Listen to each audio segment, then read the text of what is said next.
Where does metadata go when you save a file?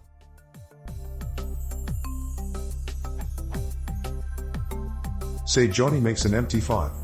It is called foobar.py. When Johnny allows it to be executed, he runs chmod 755 foobar.py. The file now has the metadata of.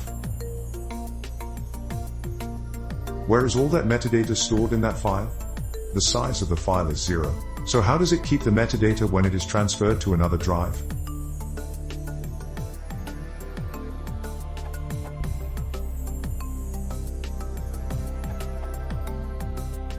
It's not stored in that file. It's stored in the file system, and all parameters are copied manually one by one, though some cannot be copied at all. That is, most operating systems don't really have a copy file with metadata call. The file copy program just creates a new file named foobar.py, copies the whole 0 bytes of data, then uses utime or setFileTime to make its modification time look the same as the originals. Likewise, file permissions would be copied by setting them anew using chmod or by copying the POSIX ACLA attribute. Some metadata isn't copied. Setting ownership requires root privileges, so copies of someone else's files belong to you and occupy your disk quota. The time attribute change time is impossible to set manually on Unixes. Time, birth/creation time, is usually not copied either.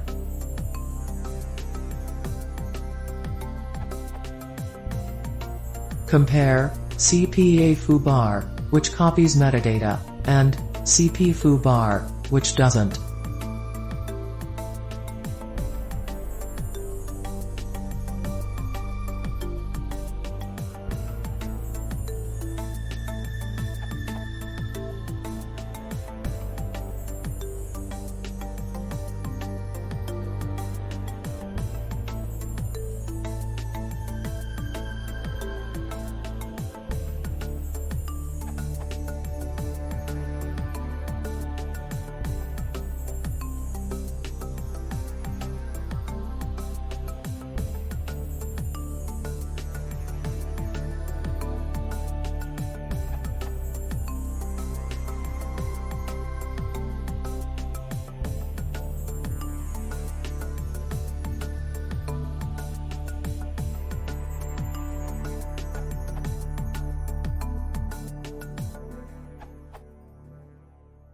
It generally differs from file system to file system where the metadata is stored.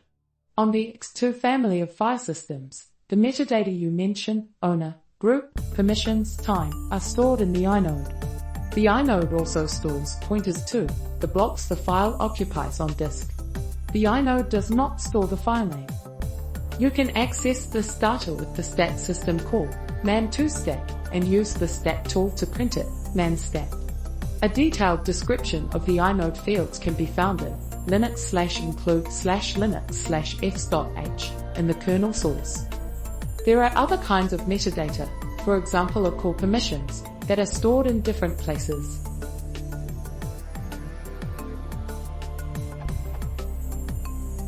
Metadata is not copied by default when you copy the file. Instead, a new file with default metadata values is created. There are various options to CP, preserve, which instruct CP to also copy metadata by reading the old metadata with stat and modifying the new metadata accordingly.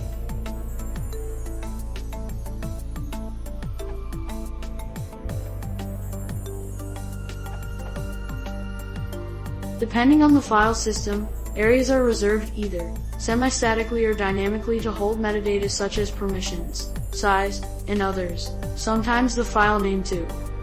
In Unix, metadata is stored in the inode controlling the data area where the file resides, while file names and related inode numbers are stored in a directory entry.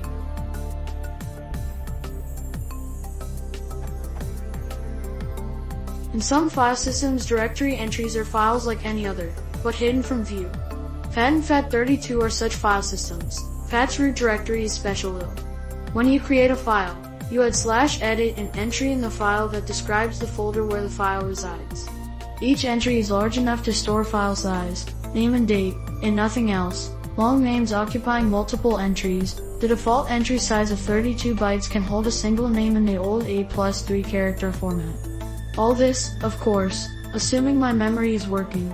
X system is similar, but the directory entry is dynamically sized and holds only the name and the inode pointer. All other information is in the inode. This way, two entries may point to the same file, which is useful to manage duplicate files.